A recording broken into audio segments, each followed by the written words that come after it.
House Speaker Nancy Pelosi has unveiled the Democrats' proposal for another COVID-19 relief package. This one is nearly $3 trillion, and it's 1,800 pages long, as Sean mentioned earlier. And guess what? The House is expected to return to Washington this Friday and vote on it. That's right, Friday, giving lawmakers less than a week to make a decision with taxpayer dollars. That's your money.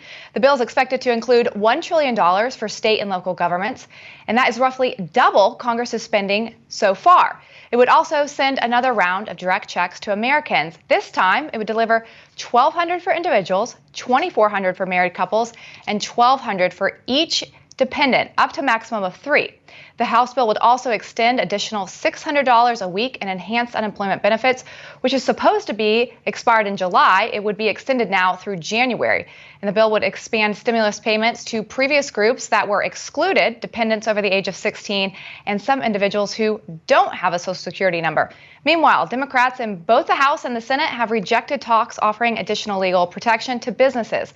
And top Senate Republicans say the proposal is dead on arrival, calling it an empty, unrealistic publicity stunt.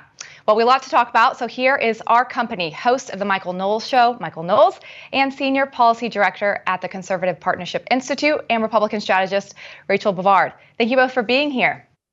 Thank you. Thank you. All right, guys, this bill, as Lindsay and I have mentioned, is 1,800 pages. And I noted earlier that if you read this a minute a page, it's going to take you 30 hours. So it's pretty obvious that no one's going to read it. We've seen what's happened in the previous bills. The Democrats are now saying that this is a messaging bill. What message is this sending? Look, I want to take care of people. I'm sure you want to take care of people. There's a lot of people that are hurting, both economically and in a lot of cases health-wise. I don't get this. One of the things that was listed in there is make sure you don't need a Social Security number anymore to get help. What message are the Democrats trying to send? Because I don't think this is compassion. This is stupidity. Michael? I think you hit the nail on the head, Sean. This is a messaging bill. It's not so much a spending bill as it is a fundraising letter. They're trying to send a message. Nancy Pelosi is trying to speak to Democrats around the country and get them to raise money for Democratic candidates because they present a wish list to them of left-wing proposals of bailing out bad left-wing governance in states like California and New York. And it's just not going to happen. It is dead on arrival. It's not a serious proposal. And the one downside of this message, I think, for Democrats is it reminds us that the only way that we're actually going to be able to recover, to put food on people's tables, to put money in people's pockets, is to reopen the economy. And we can do that carefully and we can do it slowly, but that's the only way. There's no amount of federal spending that's going to fix this problem for us. Yeah, and when you look at the last time that we passed a bill, it had a lot of pork in it. You think of the Kennedy Center, Harvard, Ruth Chris, all these things that were coming out, these people's pet projects. And so, Rachel, my question to you is, how do we make sure that doesn't happen again? Who is analyzing this to say, hey, these things aren't in there? When it's 1,800 pages long and you only have a few days to review it, can we know that there aren't these pork things in there? We can't. And I think one of the interesting things about how we got here is, remember, the House is not in session. The members are far-flung all over the country. So who's writing this bill? It's not the members, it's the staff. And so they're basically putting in all this pork, hoping no one notices.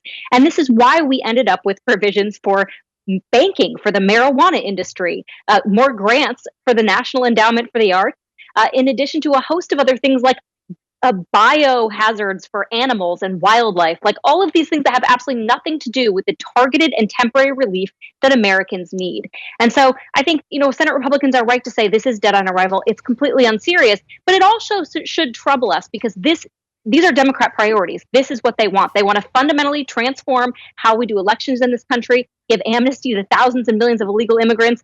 All of that is in this bill. So this is a playbook for how they're going to go forward. Yeah, I think you're absolutely right. The idea that they're not here, they're going to get jammed on this. No one's going to read it. And then we're going to be spending the next 3 or 4 weeks trying to figure out how we got ourselves into a mess with a bunch of people. One of the things, Michael, that's apparently tucked in the bill, and I can't say that it is or isn't because I haven't read it like anyone else, but they talk about bailing out local media organizations, because remember the issue that happened with a lot of these companies, because they were subsidiaries that they didn't qualify. So a local, organization that was part of a bigger company didn't, and because a lot of media organizations are part of bigger organizations, they didn't qualify. Now they're being told that they're going to help out. Do you think that this is the appropriate way to take care of the media? It's endless. I mean, we think that the media in this country are too cozy with politicians to begin with. This probably isn't going to help their reputation. This was a bit of a problem in the initial stimulus bill and the recovery bill, is that these smaller organizations that were tied to larger ones couldn't get funding. But an additional $3 trillion spending package isn't going to do that. It's politically going to look disastrous, speaking of the messages that Democrats are trying to spend. But it also simply won't work. There isn't enough money. The money printing machine does not work well enough to buy us 3 more months, as the mayor of LA wants, or 6 months, or 2 years, or whoever knows what they want. The way to get the media to, first of all, the way to get the media working is for them to have more credibility than they currently do. And the way to get the rest of the economy going is to open up and get working again. Right. Rachel, we only have 1 minute left, but aren't we going about this the wrong way? It's almost like we're saying, here's a check to these states. Do whatever you want with it, instead of saying, give us an itemized list so we can see what you need and how you're going to spend it, and giving some responsibility to them, saying you can't just have an open blank check, essentially.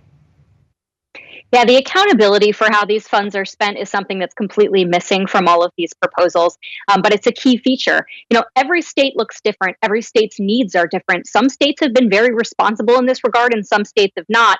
And yet the ones who are not are turning to the American taxpayers and saying, bail us out, help us with our underfunded pension liabilities, things that have nothing to do, again, with addressing the needs from the coronavirus crisis. So a lot more prudence, a lot more thoughtfulness, and just plain reading the bill is needed, I think, before we can move forward with any of this. I think you're exactly right. Thank you both for your input and breaking this all down with us. Thank you. Thank you.